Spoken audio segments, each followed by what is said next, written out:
नमस्कार साथियों, आप सभी का स्वागत है आज के इस वीडियो में, जिसमें निर्वाचन विभाग राजस्थान के द्वारा लोकसभा चुनाव 2024 में मतगणना किस प्रकार से की जानी है उसकी जानकारी दूंगा। तो ये वीडियो मतगणना में लगे हुए कार्मिकों के साथ साथ सामान्य नागरिकों के भी काम आ सकता है। वो मतगणना की प्रक्रिया को इस वीडियो के द्वारा समझ सकते हैं कि किस प्रकार से मतगणना की जाती है।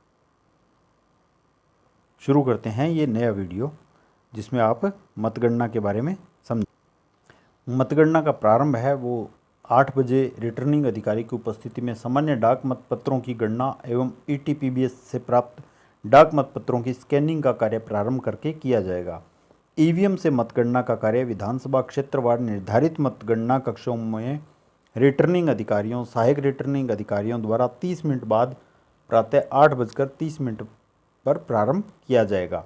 तो हम इस वीडियो में केवल ईवीएम से मतगणना के बारे में बात करेंगे। ईवीएम से तात्पर्य यहाँ पर केवल कंट्रोल यूनिट से है, क्योंकि आपको जो मतगणना के लिए जो मतगणना कार्मिक हैं उनको जो उनकी टेबल पे केवल कंट्रोल यूनिट मिलेगी। तो यहाँ पर ईवीएम से तात्पर्य कंट्रोल यूनिट से है। कंट्रोल यूनिट की मतगणना आइए हम शुरू करते हैं। तो जो सबसे पहले मतगणना में कंट्रोल यूनिट जो कैरिंग बॉक्स है वो आपको मिलेगा। आपको क्या करना है, आपकी टेबल पर जैसे ही आपके पास ये कैरिंग बॉक्स आएगा, आपको एड्रेस टैग की जांच करनी है।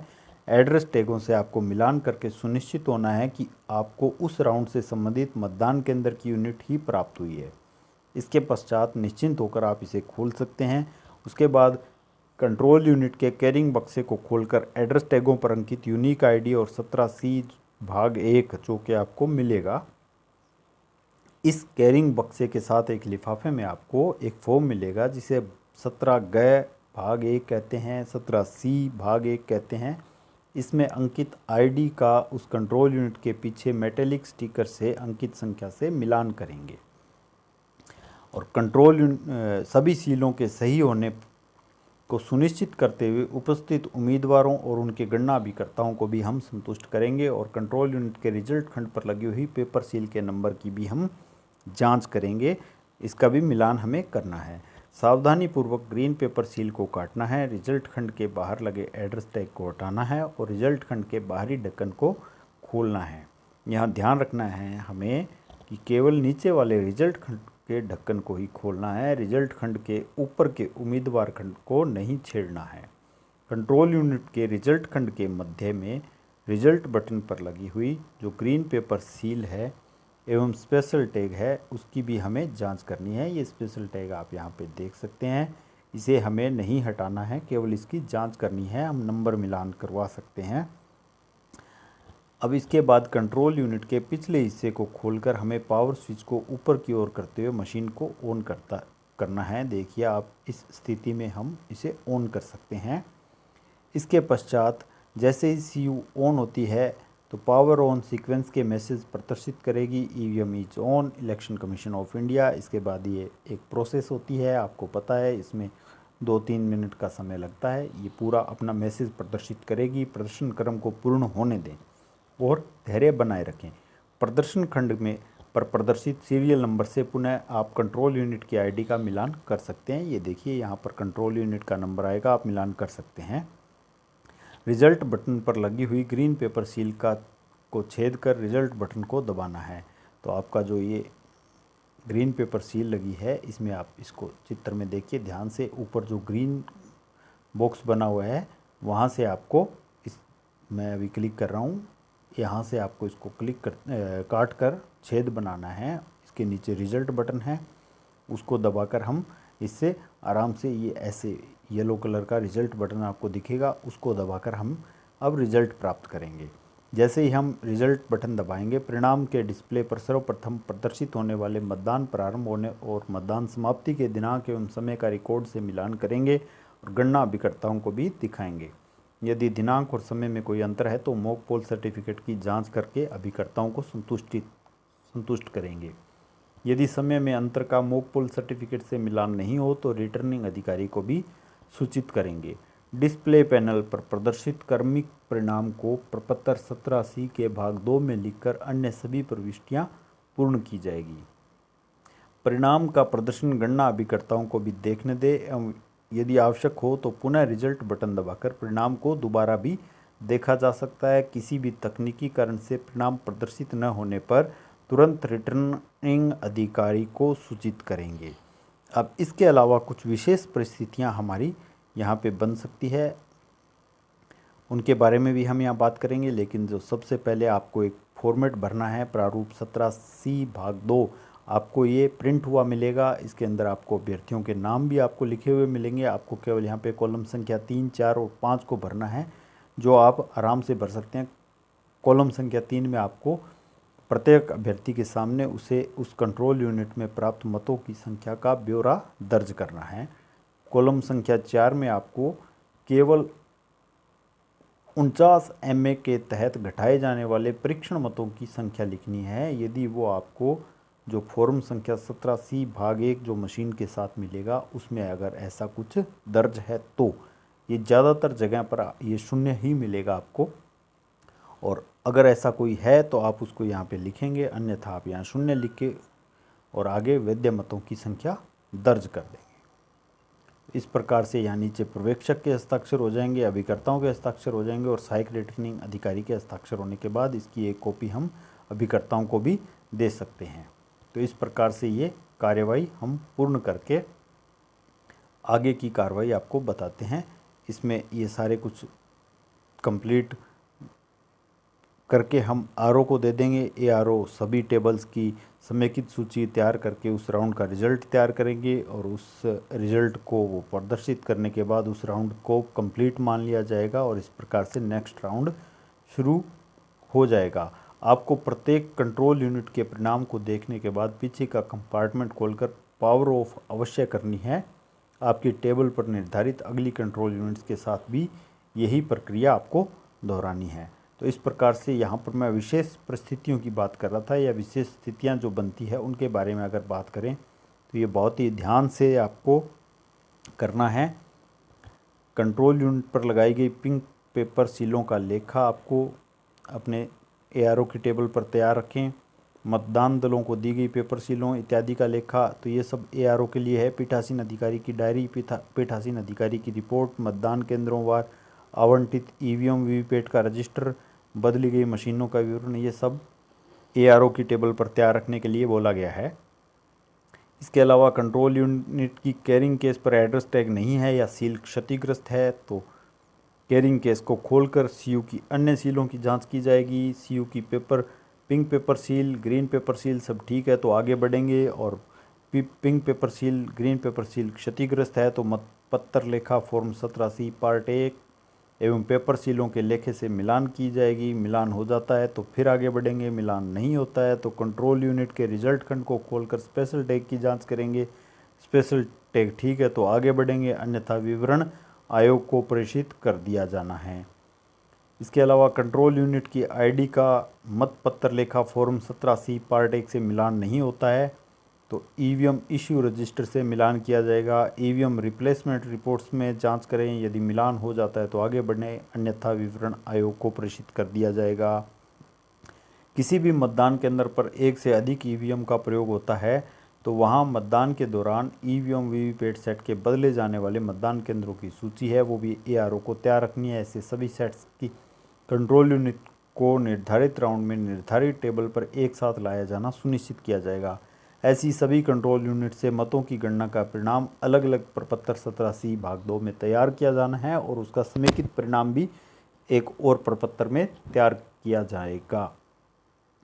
अब मतगणना कर्मियों के सामने 3 विशेष परिस्थितियां आती है। एक तो उसमें आता है नॉन डिस्प्ले ऑफ रिजल्ट। मान लो आप रिजल्ट बटन दबाते हो तो रिजल्ट का जो उसकी स्क्रीन है कंट्रोल यूनिट की, उस पर कुछ भी प्रदर्शित नहीं होता है। और एक होता है non closure of close button की, अगर उस समय मतदान अधिकारियों ने क्लोज बटन नहीं दबाया है। और तीसरा है इम्प्रॉपर मॉक पोल, यानी मॉक पोल सही तरीके से नहीं करवाया गया है, मॉक पोल इसमें से क्लियर नहीं किया गया है। तो ये 3 परिस्थितियाँ आती है। इनमें आपको क्या करना है, यदि सीयू के डिस्प्ले पर कोई एरर मैसेज का डिस्प्ले आता है या कोई भी डिस्प्ले नहीं आता है या अधूरा डिस्प्ले आता है तो ऐसी सीयू को अलग कर दिया जाएगा। यदि कोई डिस्प्ले नहीं है तो नई बैटरी लगा कर देखें। यदि नई बैटरी से भी डिस्प्ले नहीं आता है या एरर मैसेज डिस्प्ले होता है तो ऐसी सभी कंट्रोल यूनिट को आरओ महोदय की अभिरक्षा में अलग से रख दें। शेष मतगणना यथावत चलने दें। उस टेबल पर मतगणना नहीं होगी, बाकी मतगणना चलती रहेगी। ऐसी सभी यूनिट्स के लिए अंतिम राउंड के पश्चात वीवीपैट पर्चियों से गणना की जाएगी। इस संबंध में निम्न प्रपत्र में एक रिपोर्ट सीईओ के माध्यम से आयोग को भिजवाई जाएगी। ये उनका कार्य है, एआरओ महोदय का, वो करवा लेंगे। मतगणना कार्मिकों को इसमें केवल एआरओ को सूचना देनी है और वापस जो कंट्रोल यूनिट है वो वापस सौंप देनी है। अब बात करते हैं non closure of close button. ऐसी यूनिट रिजल्ट बटन दबाने पर इनवैलिड डिस्प्ले करेगी। अभ्यर्थी या उनके अभिकर्ता की उपस्थिति में वीडियोग्राफी के साथ ऐसी कंट्रोल यूनिट का टोटल बटन दबाकर कंट्रोल यूनिट के कुल मतों का मिलान फॉर्म 17C से करवाया जाएगा। यदि मिलान होता है तो क्लोज बटन दबाकर उसके बाद रिजल्ट बटन से परिणाम प्राप्त किया जाएगा। यदि मतों का मिलान नहीं होता है तो ऐसी कंट्रोल यूनिट को एआरओ की अपेक्षा में अलग से रख देंगे और शेष कंट्रोल यूनिट की मतगणना यथावत चलती रहेगी। ऐसी स्थिति में अनुचित मॉकपोल, इम्प्रॉपर मॉकपोल के निर्देशों के अनुरूप आवश्यकता होने पर वीवीपैट के पर्चियों की गणना की जाएगी। तो मॉकपोल की प्रक्रिया में पाला नहीं किए जाने की स्थिति में भी ऐसे सभी पूर्व चिन्हित मतदान केंद्रों जहां पर कंट्रोल यूनिट से मॉकपोल डाटा को क्लियर नहीं किया गया हो या वीवीपैट से मॉकपोल की पर्चियों को बाहर नहीं निकाला गया हो, ऐसे मतदान केंद्रों की कंट्रोल यूनिट को ईवीएम मतगणना के सामान्य राउंड में टेबलों पर नहीं भेजा जाएगा। आपके पास ऐसी कोई ईवीएम नहीं आएगी। कंट्रोल यूनिट्स मॉकपोल की प्रक्रिया का अगर पालन नहीं किया जाता है तो उस स्थिति में कंट्रोल यूनिट से मतगणना के दौरान यदि कंट्रोल यूनिट में दर्ज मतों का मिलान फॉर्म 17C से नहीं होता है तो ऐसी स्थिति में भी कंट्रोल यूनिट से गणना नहीं की जाएगी। इन दोनों ही स्थितियों में आयोग के निर्देशानुसार आवश्यकता होने पर वीवीपैट पर्चियों की गणना की जाएगी। उपरोक्त दोनों ही स्थितियों में लोकसभा निर्वाचन की स्थिति में सभी विधानसभा खंडों में कंट्रोल यूनिट से मतगणना के सभी राउंड की समाप्ति एवं डाक मतपत्रों की भी मतगणना की समाप्ति के पश्चात ऐसे सभी मतदान केंद्रों पर डाले गए कुल मतों की संख्या लोकसभा निर्वाचन क्षेत्र के जीत हार अंतर के साथ तुलना की जाएगी। यदि जीत हार का अंतर ऐसे सभी मतदान केंद्रों पर डाले गए कुल मतों से अधिक है तो उपरोक्त दोनों ही स्थितियों वाले मतदान केंद्रों को मतगणना हेतु नहीं लिया जाएगा और इन मतदान केंद्रों के बिना ही परिणाम की घोषणा कर दी जाएगी। यदि जीत हार का अंतर ऐसे सभी मतदान केंद्रों पर डाले गए कुल मतों के बराबर या कम है तो उपरोक्त दोनों ही स्थितियों में वाले मतदान केंद्रों के वीवीपैट पर्चियों की गणना की जाएगी एवं मतगणना के लिए ऐसी कंट्रोल यूनिट को छोड़ दिया जाएगा। तो यहाँ पर वीवीपैट पर्चियों से गणना होगी। यदि डाले गए मतों की सही गणना करने में कोई विसंगति या कठिनाई होती है तो मामले को आगे के निर्देश के लिए आयोग को भेज दिया जाएगा। और ये सब कुछ केवल कंट्रोल यूनिट से संबंधित बातें थी। अब हम बात करते हैं वीवीपैट पर्चियों की मतगणना के बारे में। वीवीपैट पर्चियों में से गणना एक एक करके निर्धारित वीवीपैट जो काउंटिंग बूथ है उसमें ही की जाएगी। किसी तकनीकी कारण से सीयू से परिणाम प्रदर्शित न होने पर या मॉकपोल डाटा क्लियर नहीं होने पर की जाने वाली प्रत्येक वीवीपैट पर्चियों की गणना को एक अलग राउंड माना जाएगा। पर्चियों की गणना प्रारंभ करने से पूर्व अन्य सभी ईवीएम गणना टेबलों के गणन अधिकारी एवं अभिकर्ताओं को गणना हॉल से बाहर निकाल दिया जाएगा। अब हम बात करते हैं वीवीपैट पर्चियों की गणना केवल निम्न स्थितियों में इसी क्रम से की जाएगी। तो इसके लिए 4 क्रम हैं।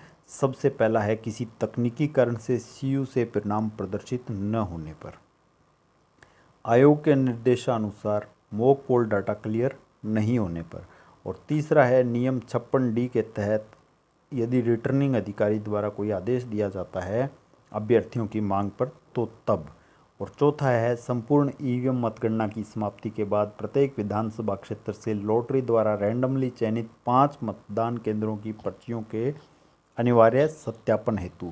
तो प्रथम 3 परिस्थितियां अगर नहीं बनती है तो चौथी परिस्थिति है उसके द्वारा तो आवश्यक रूप से 5 मतदान केंद्र प्रत्येक विधानसभा क्षेत्र से अनिवार्य रूप से वीवीपैट की पर्चियों की गणना की जाएगी। अंतिम चक्र की सामान्य ईवीएम मतगणना समाप्ति के बाद सर्वप्रथम उन मतदान केंद्रों की वीवीपैट पर्चियों की गणना की जाएगी जिनकी कंट्रोल यूनिट से परिणाम प्राप्त नहीं हो सका था। इसके पश्चात ऐसे मतदान केंद्रों पर वीवीपैट पर्चियों की गणना की जाएगी जिनके लिए मॉक पोल डाटा क्लियर नहीं किया गया था और जीत का अंतर ऐसे सभी मतदान केंद्रों पर डाले गए कुल मतों से के बराबर या उससे कम है। यदि मॉक पोल डाटा क्लियर नहीं किए जाने या मॉक पोल पर्चियों को बाहर नहीं निकाले की स्थिति में कंट्रोल यूनिट के स्थान पर वीवीपैट पर्चियों से गणना की जाती है तो पर्चियों की गणना से प्राप्त परिणाम में से मॉक पोल प्रमाण पत्र में उम्मीदवार अंकित मतों को कम करते हुए वास्तविक परिणाम प्राप्त किया जाएगा। तीसरे क्रम पर नियम 56D के तहत आरओ द्वारा स्पीकिंग आदेश के तहत मतगणना यदि कोई हो तो इस पर संबंध में निम्न प्रपत्र में रिपोर्ट सीईओ के माध्यम से आयोग को भिजवाई जाएगी, सीईओ के माध्यम से भेज दी जाएगी। इसके पश्चात प्रत्येक विधानसभा क्षेत्र से 5 मतदान केंद्रों की वीवीपैट पर्चियों की गणना, मतदान केंद्रों का चयन रिटर्निंग अधिकारी द्वारा उम्मीदवारों या उनके अभिकर्ताओं एवं पर्यवेक्षक महोदय की उपस्थिति में लॉटरी द्वारा किया जाएगा। लॉटरी है वो संबंधित विधानसभा क्षेत्र के मतगणना कक्ष में ही अंतिम राउंड के तुरंत बाद निकाली जाती है। इसकी एक निर्धारित प्रक्रिया है, उसके द्वारा ये लॉटरी निकाली जाएगी और इसके बाद ये सारी प्रक्रिया पूर्ण होने के बाद अंत में जो मतगणना का परिणाम है वो सभी ये जो फॉर्मेट्स आपकी स्क्रीन पे दिख रहे हैं इनके द्वारा एआरओ के द्वारा संकलित किया जाकर अंतिम परिणाम है उसकी घोषणा कर दी जाएगी। इसके बीच में जो कुछ बातें हैं वो आपको नेक्स्ट वीडियो में मिलेगी जिनका संबंध कुछ अन्य चीज़ों से है और एक अगला वीडियो आपको डाक मतपत्रों की गणना से भी संबंधित मिलेगा। तो इस प्रकार कुल जो रिजल्ट की घोषणा है वो सभी राउंडों की मतगणना पूरी होने के बाद एआरओ के द्वारा पूरा रिजल्ट प्रमाणित होने के बाद उनकी कंसोलिडेट सूची बनाने के बाद अंतिम परिणाम की घोषणा की जाती है विधिवत रूप से। तो उम्मीद करता हूँ आपको इस वीडियो में ये सारी बातें अच्छे से समझ में आ गई होंगी। वीडियो पूरा देखने के लिए धन्यवाद।